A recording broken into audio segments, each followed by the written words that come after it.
Good morning, Mother. How are you going? Oh, good morning. I am fine. Here I am. It's cold, it's dark, it's Melbourne. Mhm.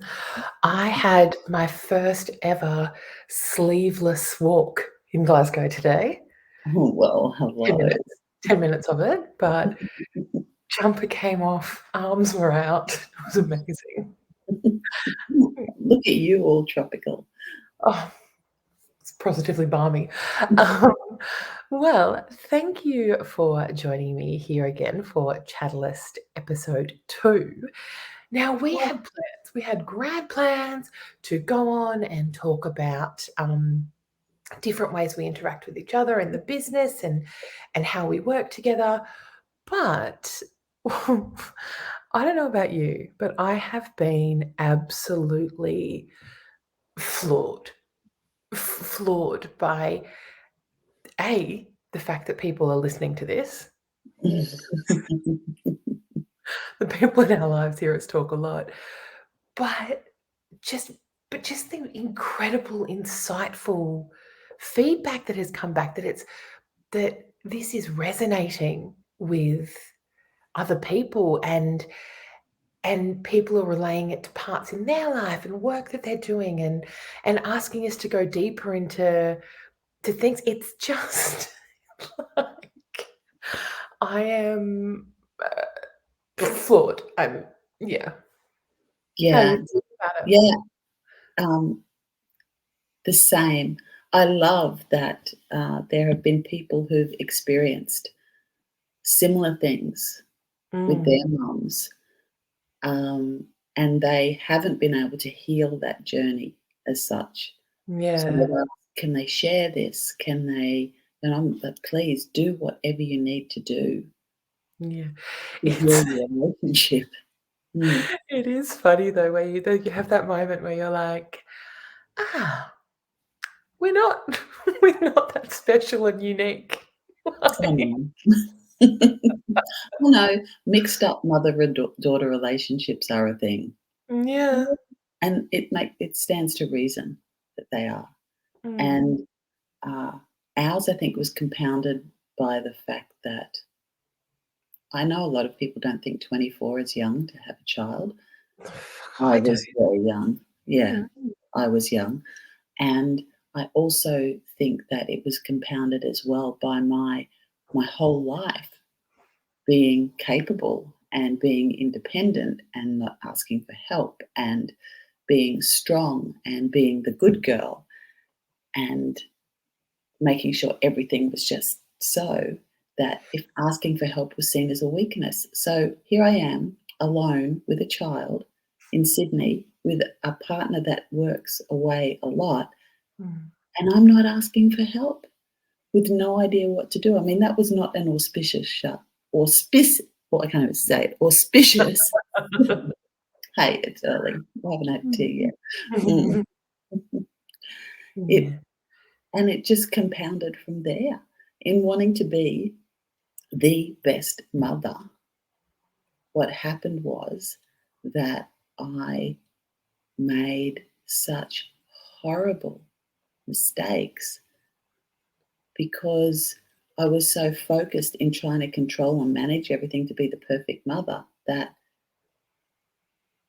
I think I said last, I just skimmed over things that didn't go to fit in with Yeah, the plan. yeah, but how would you like, it is that thing okay, sitting back 37 years later, Mm. fuck, it's so easy to go, "Okay, well, I made all these mistakes because" but you also didn't know there were other options, and this is not me, making excuses or intellectualizing my situation or your situation, but you didn't know there were other options. So these mistakes that you were making were just the only option or the only choice or what you thought was the best at the time. Correct. And what I do remember is getting lots of conflicting advice, Mm. right? So that, and unsolicited clearly because I wasn't asking for advice, but the famously, anyone who knew Kat Valentine for the first 50 years of her life loved asking for advice. Correct. The more you're giving it to her. So, with all this conflicting advice, what I did was just shut things down and just push on. What I Mm. realized, and it goes back to everything that I do now, I never actually sat still long enough to just tap into what it was that I really wanted, what it was that I felt you really needed, or any of my children for that matter, and just trusted my gut and trusted myself. I was always running from fear and Mm. wanting things to be perfect and things to be good and for you to have this perfect existence. And it couldn't be perfect if there were Lego blocks all over the floor. Perfect, perfect, perfect.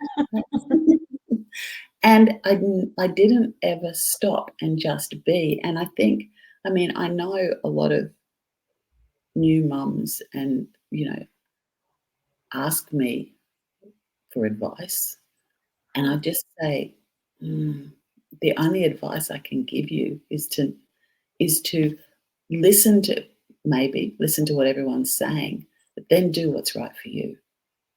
Because I mean, I had 4 children, and don't listen to the experts. Stop listening to the experts. Please stop listening to the experts because they're experts in their lives. Yeah. And how could I give anyone advice on parenting when I did such a cracker job at it myself? Look, like, I mean, it's fun to call you a shit mum, don't get me wrong, it's cathartic. "Oh, shit mum," no. But also, out there's other things that you did that might have been the worst fucking decision for someone else, but Mm, it is like, the way that while it's, often been used for evil, not good, the way that you never had taboo topics.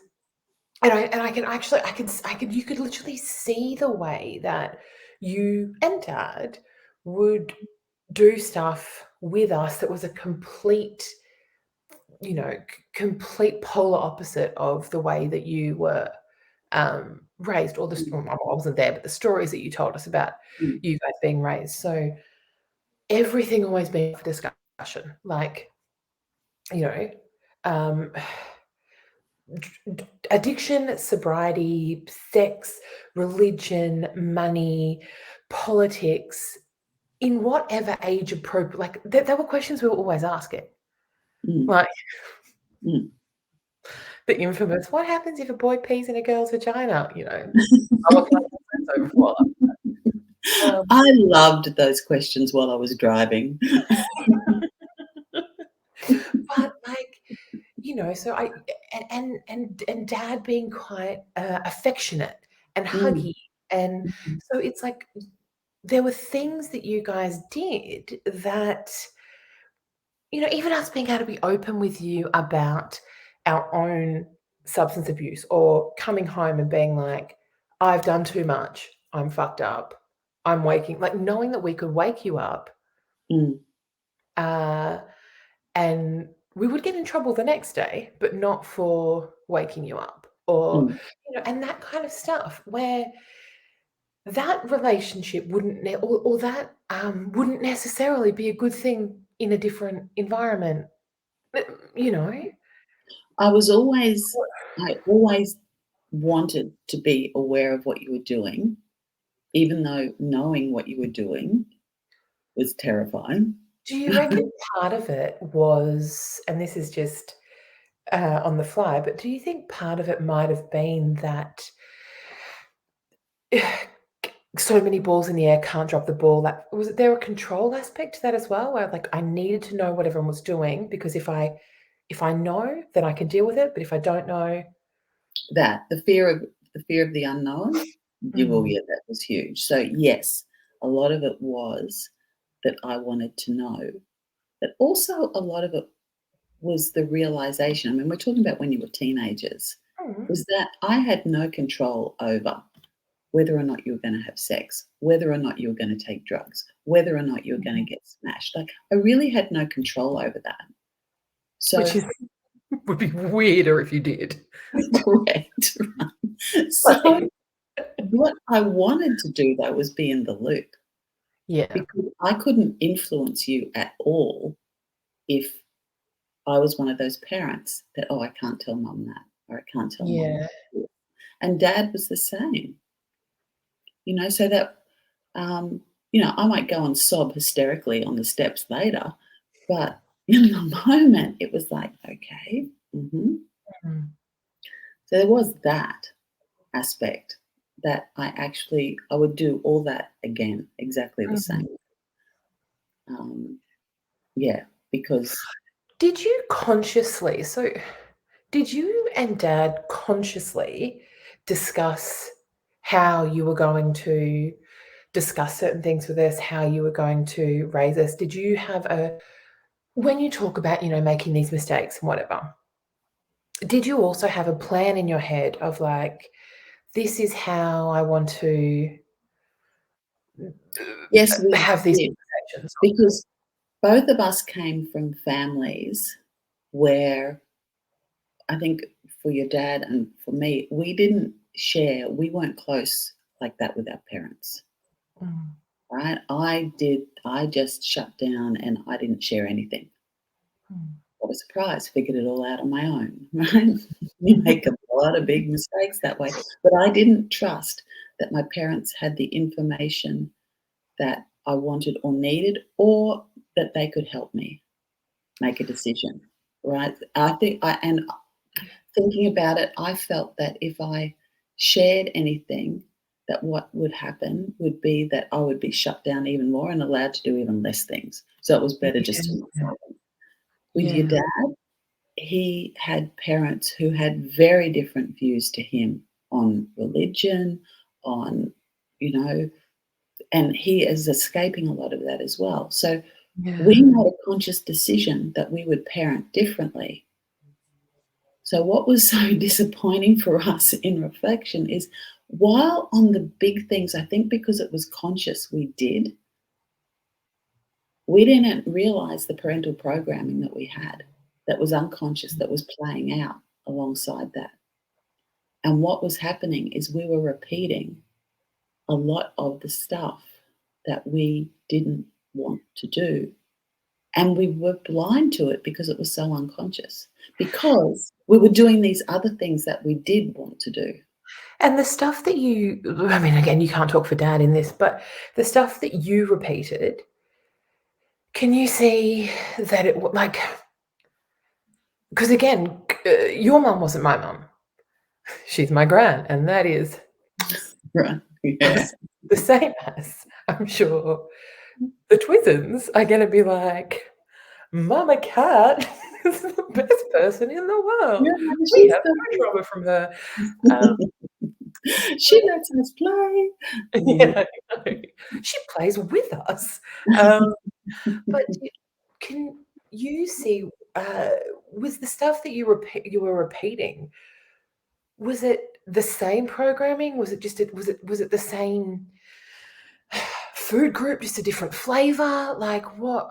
But okay, so I believe that because when you look at epigenetics, which they do a lot of now, and they show that trauma really affects your Can I DNA. can I cut in? Can if I like, and I know, but if I didn't, just to make sure we both know it's exactly the same, what's epigenetics? Okay, epigenetics is the science of looking at how DNA changes, because we used to think that That's exactly what I thought it was too. Yep, yep. I just wanted to use a big That's what word at yeah. 6:30 in the morning, Yes. right? Uh, and what it has shown, because we used to think that DNA was DNA and that was it, and it never changed, and you got what you got. Mm. What has been proven is that major events change DNA.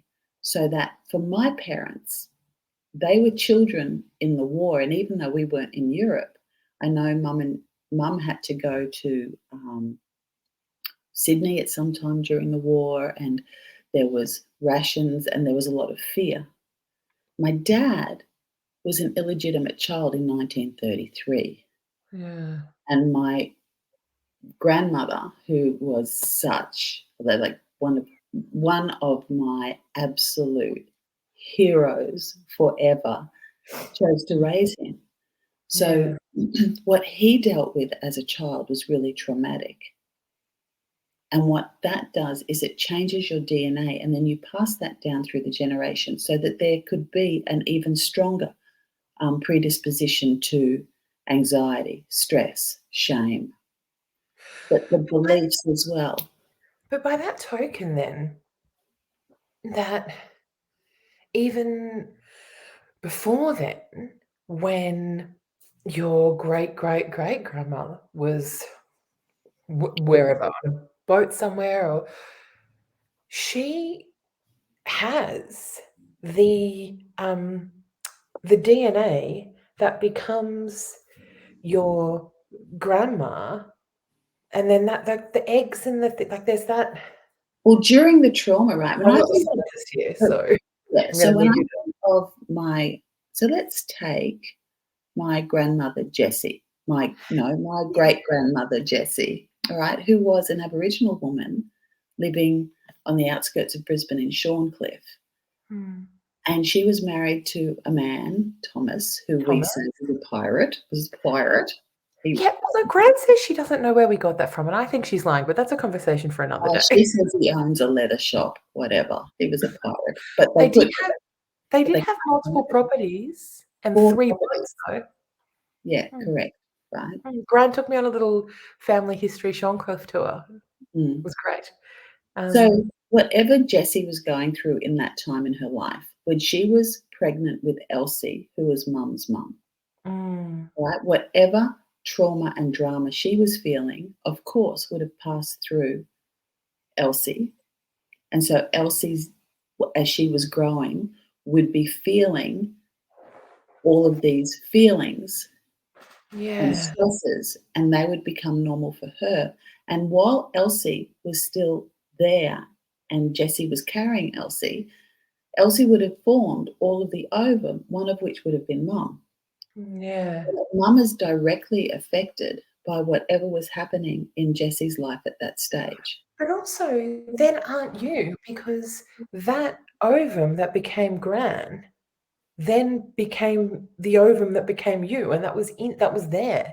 And you think when Mum's mum, when Elsie was pregnant, she was very unwell. Mum only ever knew her mum as unwell, and she died Yeah. when Mum was 12. So that while she was pregnant with Mum and I was an ovum there, yes, there was a lot of trauma and stress. And I know that my grandfather was not kind to Elsie. Mm, So that there was a lot of stuff going on there that I would have picked up as well. Because when our bodies are bathed in the chemicals that create feelings, what happens, especially early on, is that that becomes something that feels normal. mm, So that if my mum was conceived and carried during a time of stress for her mother, then all of those stress hormones of adrenaline and cortisol, that feels normal. yeah. So that when she's born, if she is not feeling high levels of stress, her body actually craves those. And it's literally like we need to detox from feelings that we don't want. And is that and oh god, this is a way bigger conversation that, neither of us are probably qualified to answer, but it's worth discussing. Do you think that really plays into that nature versus nurture thing where it's like, oh, if your body is born needing the cortisol to be a certain level, the adrenal functions to be running at a higher level. If you're born anxious, I guess, or you know what I mean. So that that is either something that you said you have to either detox out of, and it can take you for your whole life, I guess, like Mhm. 50.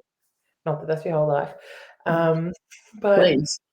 yeah, it's just it's Yes, and I think there's also, yes, and I think we are also born with a sense of who we are as well.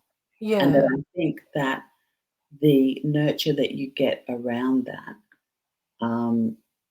affects you 100%. But I know, and again, this isn't easy. I had 4 children who were so completely different, and you were also born at different times in my life, which meant I had different pregnancies, which means that even through that, um, who knows how much of that affected the personality that popped out at the end. Yeah. Mm, mm. And on that, so what are, if you're happy to share, what are some of the things that you really think that you had as your unconscious programming from Gran, from Elsie, from Jessie? Shame, Yeah. shame, shame. Shame was a big one, all right? So that it was really important that people didn't know what was really happening, whatever Mm, that whatever that meant. That um, appearances were really important. We had to appear to have it, or I had to appear to have it all together.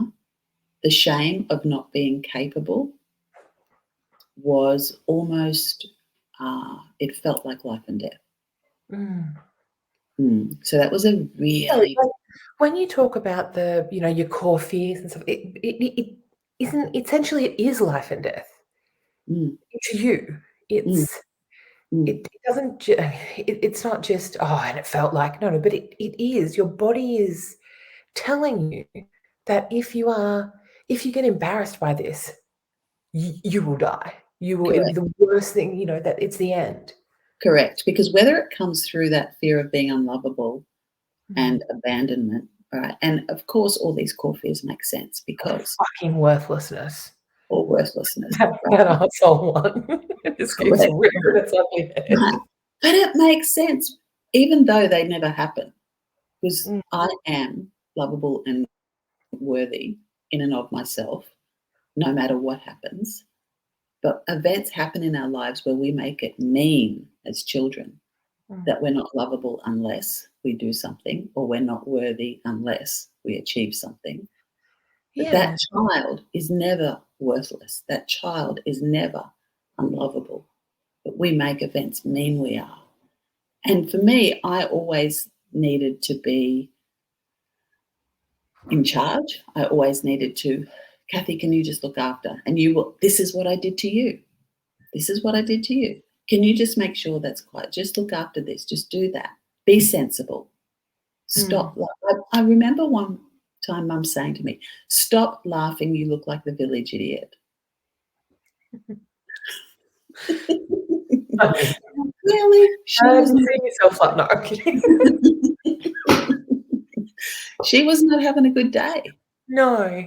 And No. that's okay. She's allowed to not have a good day. And But also, um, what's really interesting is that is not a phrase. Like, that almost sounds like a phrase that would have come directly from Gran's mother or like it or her father or probably like, father, yeah, probably it father. doesn't sound like something that would come out of her mouth. No, right. Mm, And it's that, but her father was very much about, you have to, appearances are no matter what. Like he wore separate starched collars, and if they weren't starched properly, he would throw them on the floor and demand they be done again. guess who had to do it? Yeah, Gran. mum had to do it because her mum had died when she was 12. Yeah. Mum was Iron responsible for had running an the home. ironed tablecloth for dinner, breakfast, lunch, and Mm, breakfast and dinner. Yeah. and they didn't have washing machines. She had to do them in a boiler, Mhm. right? No, I mean, I get it. Mm. I Do you get know it. what's so funny? I just had this thought then talking about words that come out of your mouth that aren't your words. And do you know what's really funny? The one that would be your words that would come out of my mouth, which is polar opposite to everything you say now. Feelings aren't facts. Yeah. It would be. It would be. I feel so. Oh, but feelings aren't facts, and it would be that would when I would. It would be your voice. It would almost be like your articulation that would come out of my mouth. Mm, mm. Yeah, and I And don't think I'd ever say that now. me neither. No, Me well, neither. me. In fact, I'm on a mission to change. I'm on a mission for everyone to feel their feelings. Yeah, exactly. Mm, Mm, mm. So, yeah, so in summing up, I guess, we've rambled again. Uh, the big thing with this was that with all the best intentions, without recognizing the programming that I had, well, mm. one, I didn't even realize it was there, so I couldn't change it. And even if I wanted to change it, I didn't know that there were ways that I could. Yeah. Willpower will never work because willpower is your conscious mind, and that can only focus on one thing at a time. So while you're really focused on being the person you want to be, that's great. But as soon as something comes up, or you're tired, or you're angry, or you're whatever, you're going Mm. to revert back to the unconscious programming. And then it's like, oh, why am I doing that again? And that's where we need to do that deep work that changes that so it's not a thing anymore. What's the, I can't remember what it is. What is the it's a phrase that you use that it basically means you can't, there's no point going in saying, "I'm gonna change the big things." It's the little things, you know, it's like, "You don't do this, you do this." It's gonna kill me. Basically, Mm. it's kind of what you were saying. There's no point going in saying, "I'm gonna, you know, run every day, I'm gonna run every single morning 10 kilometers, and I'm going to never make a bad decision. I'm gonna be at work on time every day." But instead it's like, let's do let's set little goals. Let's look Oh, at yeah, little so things. not massive, you're saying not massive intentional action. That's it. Mm-mm. Yes. Massive intentional action terrifies me, all Yeah, so right? it's not massive intentional It's action. just intentional action, baby Yeah. steps, just little Yeah. intentional step, just for today, just now, just not even Not for today, but today, right but now, today. Yeah. right? Just right now, I am going to make sure that I do this, this, this. I am not, for breakfast, going to eat the rest of Henry's chocolate cake. Oh, you could though.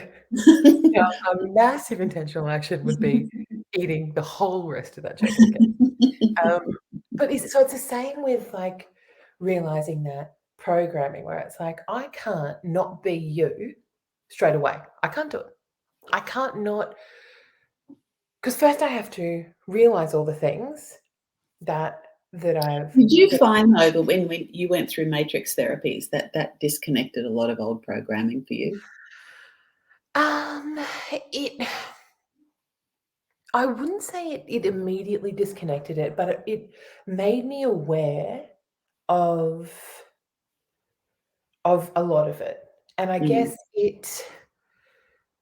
it kind of made me more aware of who I was, who I wanted to be, and yeah, so I didn't have to really subconsciously rely on that programming. And I think doing the clearings definitely of you and dad, mm, I've cleared you twice, mm. and I would do it again in a heartbeat. But Please line me up. interesting the things that came up, and where it's I didn't when we had to clear dad, I was like, "Oh, I don't really have much to say." Like, it's just dad. Like, it's not like the big, Mom. you deeply intense relationship that you and I have had. Because it was like, coming up with something to clear, it was like, easy.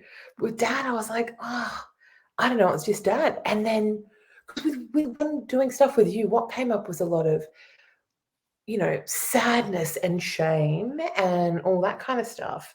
But then with dad, it was anger. And Mm, it wasn't like, "I'm angry at you, you're the worst person in the world," but it was just like, there is some anger bubbling there, mm, things that I hadn't said, or that unconscious programming that was just, mm, mm. yeah. Better out than in. Yeah. What about with you? Because I know matrix therapies would have been kind of what started you. Yeah, correct. I remember as well, I was really reluctant. I like, here I am, Shocking. this is my life. I was really reluctant to get involved. And so I would be doing the clearings and something would come up. And my conscious mind is like, oh, did that really happen? You didn't have a blue bike then. You had a red bike. Like, and it's, but Mm. just anyway, just through the process, what has happened is I've been able to disconnect and step back from.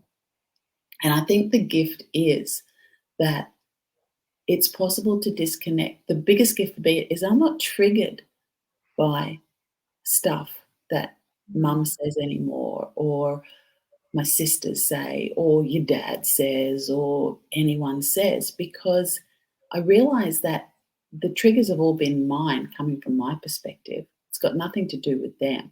Mm. And now I can just let it go. They can do whatever the hell they want in whatever way they want, and that's perfect. Yeah. And I can But I do mean, whatever I want. feelings are still feelings, right? Mm, You can have a feeling about something. Someone says something, you're like, oh, that hurts. But then it's like, why does that hurt? why does that hurt? That's actually me. Doesn't actually, yeah. Mm, yes. Yeah. Yeah. And that's where the thing is, like, the feeling's the signpost.